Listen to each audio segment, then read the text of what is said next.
መጽሐፈ ሳሙኤል ካል ምዕራፍ 15 ከዚህም በኋላ አቤሴሎም ሰረገላና ፈረሶች በፊቱም የሚሮጡ 50 ሰዎች አዘጋጀ። አቤሴሎምም በማለዳ ተነስቶ በበሩ አደባባይ ይቆም ነበር። አቤሴሎምም ከንጉሡ ለማስፈረድ ጉዳይ የነበረውን ሁሉ ወደ እርሱ እየጠራ አንተ ከወዴት ከተማ ነህ ብሎ ይጠይቅ ነበር። እርሱም እኔ ባሪያህ ከእስራኤል ነገድ ከአንዲቱ ነኝ ብሎ ይመልስ ነበር። አቤሴሎምም ነገርህ እውነትና ቅን ነው፣ ነገር ግን ከንጉሡ ታዝዞ የሚሰማህ የለም ይለው ነበር። አቤሴሎምም ነገርና ክርክር ያለው ሁሉ ወደ እኔ ይመጣ ዘንድ ቅንም ፍርድ እፈርድለት ዘንድ በአገር ላይ ፈራጅ አድርጎ ማን በሾመኝ ይል ነበር። ሰውም እጅ ሊነሣው ወደ እርሱ በቀረበ ጊዜ እጁን ዘርግቶ ይይዝና ይስመው ነበር። እንዲሁም አቤሴሎም ከንጉሡ ፍርድ ሊሰማ ከእስራኤል ዘንድ በሚመጣ ሁሉ ያደርግ ነበር። አቤሴሎምም የእስራኤልን ሰዎች ልብ ሰረቀ። እንዲሁም ሆነ።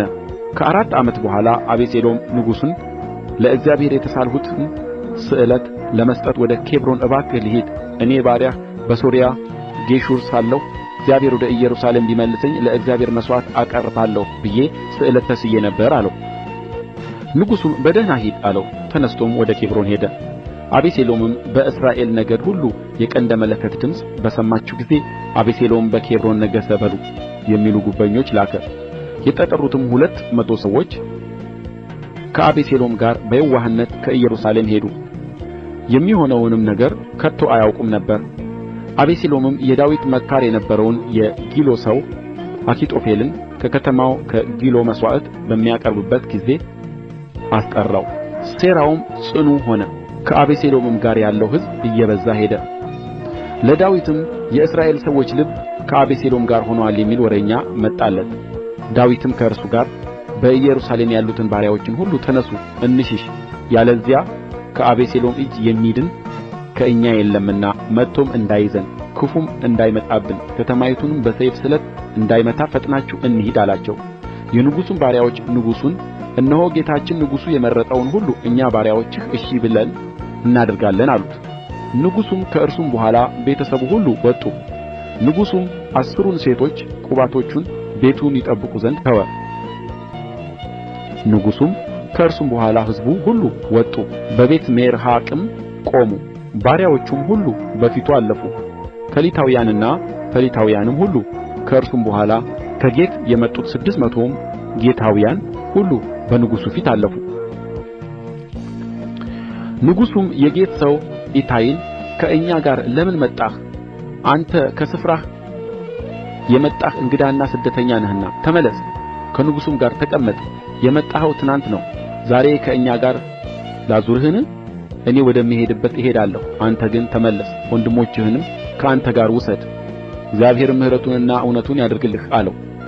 ኢታይም ለንጉሡ መልሶ ሕያው እግዚአብሔርን በጌታዬም በንጉሡ ሕይወት እምላለሁ፣ በእውነት ጌታዬ ባለበት ስፍራ ሁሉ በሞትም ቢሆን በሕይወትም በዚያ ደግሞ እኔ ባሪያህ እሆናለሁ አለው።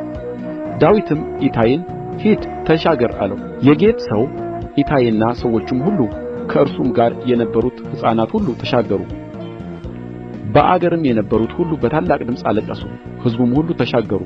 ንጉሡም ደግሞ የቄድሮንን ፈፋ ተሻገረ። ሕዝቡም ሁሉ ወደ ምድረ በዳ መንገድ ተሻገሩ። እነሆም ደግሞ ሳዶቅ ከእርሱም ጋር ሌዋውያን ሁሉ የእግዚአብሔርን ቃል ኪዳን ታቦት ተሸክመው መጡ። የእግዚአብሔርንም ታቦት አስቀመጡ። ሕዝቡም ሁሉ ከከተማይቱ ፈጽሞ እስኪያልፍ ድረስ አብያታር ወጣ።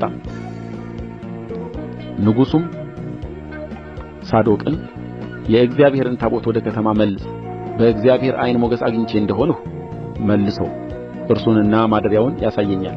ነገር ግን አልወድድህም ቢለኝ እነሆኝ ደስ የሚያሰኘውን ያድርግብኝ አለው። ንጉሡም ደግሞ ካህኑ ሳዶቅን እነሆ አንተና ልጅህ አኪማአስ የአብያታርም ልጅ ዮናታን 2 ልጆቻችሁ በደህና ወደ ከተማ ተመለሱ፣ እኔም እነሆ ከእናንተ ዘንድ ወሬ እስኪመጣልኝ ድረስ በምድረ በዳው መሻገሪያ ቆያለሁ አለው። ሳዶቅም አብያታርም የእግዚአብሔርን ታቦት ወደ ኢየሩሳሌም መለሱት፣ በዚያም ተቀመጡ። ዳዊትም ተከናንቦ ያለ ጫማ እያለቀሰ ወደ ደብረ ዘይት አቀበት ወጣ። ከእርሱም ጋር የነበሩት ሕዝብ ሁሉ ተከናንበው እያለቀሱ ወጡ። አኪጦፌልም ከአቤሴሎም ጋር በሴራ አንድ ነው ብለው ለዳዊት ነገሩት። ዳዊትም አቤቱ የአኪጦፌልን ምክር ስንፍና አድርገህ እንድትለውጥ እለምንሃለሁ አለ። ዳዊትም ለእግዚአብሔር ወደ ሰገደበት ወደ ተራራው ራስ በመጣ ጊዜ አርካዊው ኩሲ ልብሱን ቀድዶ በራሱም ላይ ትቢያ ነስንሶ ሊገናኘው መጣ። ዳዊትም አለው ከእኔ ጋር ብትመጣ ትከብድብኛለህ፣ ወደ ከተማ ግን ተመልሰህ ለአቤሴሎም ንጉሥ ሆይ ባሪያ እሆንሃለሁ፣ አስቀድሞ ለአባትህ ባሪያ እንደነበርሁ እንዲሁ አሁን ለአንተ ባሪያ እሆንሃለሁ ብትለው የአኪጦፌልን ምክር ከንቱ ታደርግልኛለህ። ካህናቱ ሳዶቅና አብያታርም በዚያ ከአንተ ጋር አይደሉምን? ከንጉሡ ቤትም የምትሰማውን ነገር ሁሉ ለካህናቱ ለሳዶቅና ለአብያታር ንገራቸው። እነሆ የሳዶቅ ልጅ አኪማአስና የአብያታር ልጅ ዮናታን ልጆቻቸው በዚያ ከእነርሱ ጋር አሉ። የምትሰሙትን ሁሉ በእነርሱ እጅ ላኩልኝ። የዳዊትም ወዳጅ ኩሲ ወደ ከተማ መጣ። አቤሴሎምም ደግሞ ወደ ኢየሩሳሌም ገባ።